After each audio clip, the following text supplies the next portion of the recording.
Hello comrades and welcome back to Kerbal Space Program, episode 11, Fun with Bears.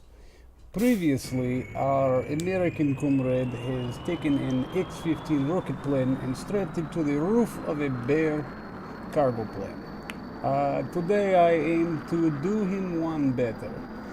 I have put a lot of cargo in this plane and it is making it a little shaky.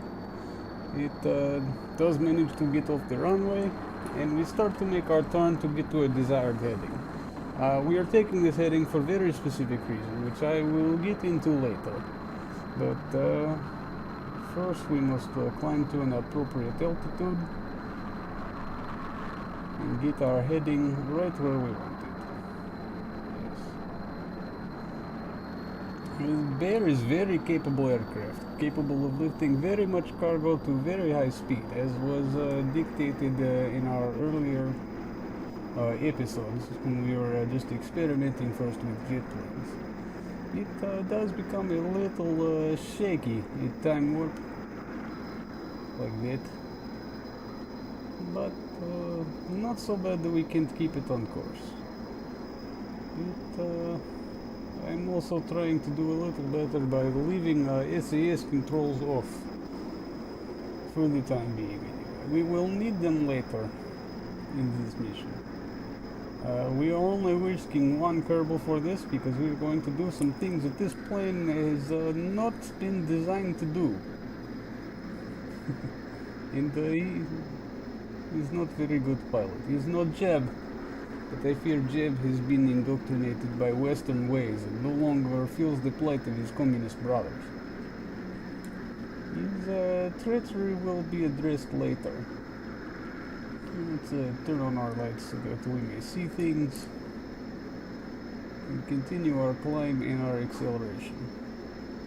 Now we're just now starting to get a little knock effect. Not so much. His dog in background. I apologize for over antsy puppy barking at people probably way down the street. These are things he will not quit doing. Okay. Wobbly airplane. What we're going to do here is attempted many times by many people playing Kerbal Space Program. Is much videoed about. There are many tutorials on how to build these, but I chose instead to take an existing proven aircraft design and push it just a little further. And I'm going to very much show up my Western comrades by doing things that he could not do. He is not the engineer, nor have the pilot that I am. Now, if you get to appropriate altitude, and if you can gauge your climb and your speed correctly, you can actually avoid atmospheric effects. Now for our surprise. Maybe you'll see it just for a second in there very briefly, but it will become very apparent. Or if you have been looking at my staging to the left, maybe you already have some idea of what is going on here. There. Boom. We have built a rocket motor inside cargo bay of Bear. We've added also many intakes to get up to this altitude and staged some of the jet engines, the list of which I have just now turned off, and we are solely on rocket power now. As you can probably have guessed, I am going to take the entire Bear into orbit. Not just plane strapped to top of Bear. And I also intend to bring my one Kerbal Note home safe, just as my American compatriot has done. Now the good part about space planes is with that nice long slow acceleration up to very high speeds, it makes it very much easier to get good apoapsis without too much adjustment in heading. It's not like rocket where you're forced to go straight up for a while and then turn. You are already using gravity to your assistance, although at this heading we are fighting a little bit since we are going against the rotation of the planet, but We are okay. And there you have it. We still have a little atmosphere to coast through. Now I will show you my cargo. I have in here also some pods from the fire spitter pack, which contain only oxidizer, which I am going to dump into my main rocket motor now, just to make sure I can get that extra little oomph. I did in fact before takeoff turn off 2 of the very forwardest tanks of just liquid fuel. This is to make sure that we have enough left to get home. You can see in there also I have brought a cargo with me, something my western friend did not do. So I think I have bested him on all fronts so far. I did not need to stage, I only used one aircraft, and I was able to bring a cargo to leave into orbit. We just must first use RCS to orient ourselves, and then we will deploy our cargoes. One at a time. Let them creep slowly from the bay now that we are officially in space. And these are keyhole spy satellites. We have you see there we had a polar orbit spy satellite. It has detected some anomalies over this part of the country, of the planet. And we are sending these 2 little keyhole satellites to get a better view and better approximation of their location, so that we may investigate them a little later. And we'll bring the second one up to his orbit, and now we're going to make a plane correction. Send it just a little off kilter from its brother.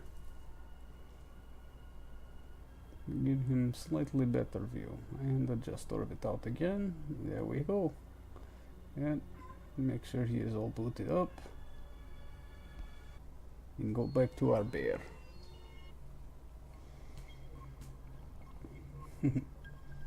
And now we must button everything up and make some small adjustments to our flight path here with our rocket motor. We do not want to come in too steeply. This plane was not really designed for re-entry, so we must be very, very careful to make sure that we come in slow enough so as not to burn up, but still close enough to KSP so we may make safe landing. We have now disabled the rocket motor and turning on our last 2 fuel tanks. Now we must rotate and prepare for approach.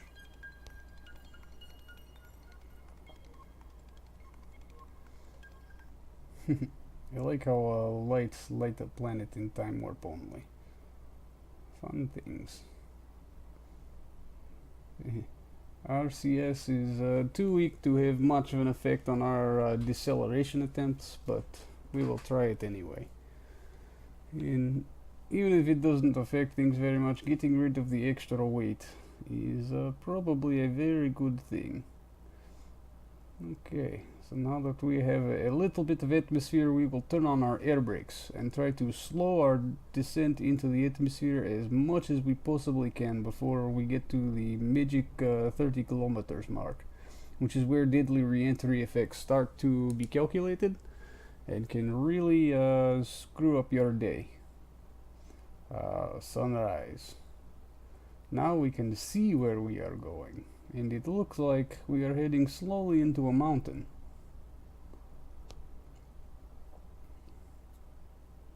Temperatures look okay. Still, I'm going to leave these air brakes on until we are probably around the Mach 2, Mach 3. And low enough to where we know this plane is not going to blow itself up. And we have enough air through the intakes now, all of them are open still, to fire up 2 engines. And just to make sure that we are not falling flat on our belly into planets. Alright, fire up other 6. Turn on FAR so that we may get a readout of our current status. Yeah, not so bad. There's a little bit of effects. We have folded away our air brakes. Oh, knock effects. Okay, now we must plot our course for home. So we'll adjust our heading to about 315 degrees. we need to go north more than west. So we will just split the difference. Oh, airplane. It's very hard to make turns at such a high speed. There is shock cone. Is air compressed over a wing. It makes shockwave behind it, which actually prevents air from hitting your control surfaces, ailerons, elevators, and your rudder, which makes control a little difficult. And no free signs from crew report. Sadly, we have done most of these things already, at least in this part of the world. And now our long, slow flight home. But since we are in atmosphere and we have spared ourselves the big danger, we will see what this baby can do. Now we get lots of fun entry effects. Constant need to check map for course corrections, as we will have to make a turn to heading 270 and sometime fairly soon to line us up with runway 27. For those of you who don't know, all runway numbers are designated by their heading on the ground. If you are landing on runway 27, you are actually coming in at 270 degrees. If you are landing, if the runway was oriented to 27 degrees, it would be 027. If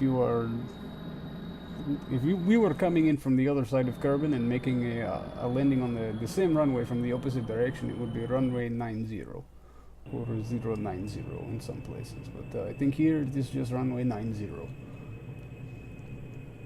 So if runway was oriented north to south, there would be runway 00 and runway 18, because one is oriented at 0 degrees north and the other is oriented at 180 degrees south. A neat little factoid, yes? Okay. I'll start to make small heading corrections here. We have actually gotten this craft up to Mach 4. Now we are starting to try to slow down a little bit. Yes. It's actually very difficult to turn at such a speed, but we will attempt it anyway. If this were a real airplane, it would have shredded itself apart by now. As if you could not tell, I have disabled Ferron Aerospace aerodynamic failures. Makes planes disintegrate on takeoff, I find. Maybe I'm not as skilled as some others, silly Scotsmans, but I think I am good in my own right. Certainly better than my American friend, who thinks you must cargo lift a rocket plane. Why not just make plane with rocket? More boosters. You could have solved your problems, my friend. And now we just cruise on home. This is long, boring part. This is why a whole episode is in time acceleration. It almost 4 times time speed. Not quite that much. It's like 3.75, but all the same, gets job done.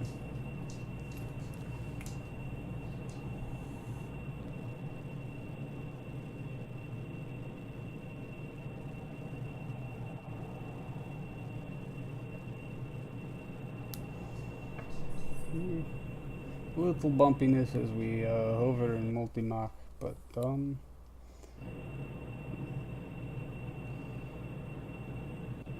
one is much more stable with all the fuel burned off and cargo jettison. Now we sail straight as ever. It's good, but time to start looking for home. I cannot call this mission very much a success until I have returned him safely to KSP, as my American friend had done with both of his aircraft. Although the X-15 kind of broke on landing, so if I cannot break this one, I will call it solid victory. But yes, we have already made it to orbit, delivered cargo to orbit, re-entered, and now we are going to return safely with no casualties and hopefully no damage to any equipment.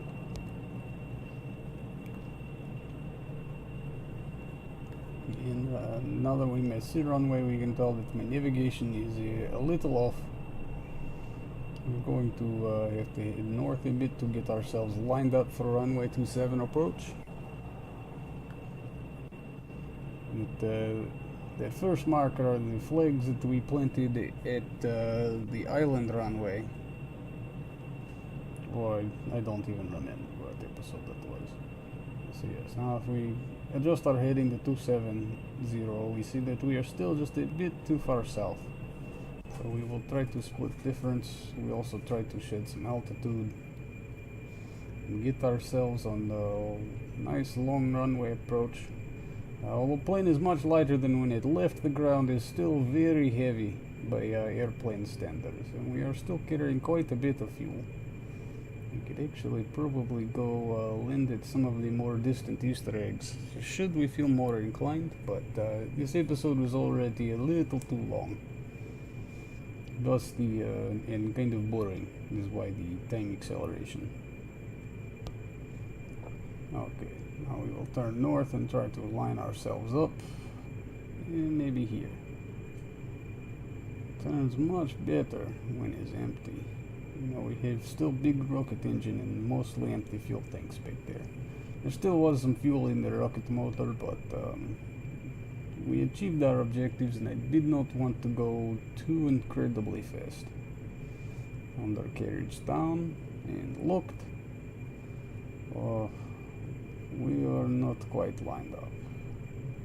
We'll try to use some rudder authority to adjust our heading and keep our nose out of the dirt.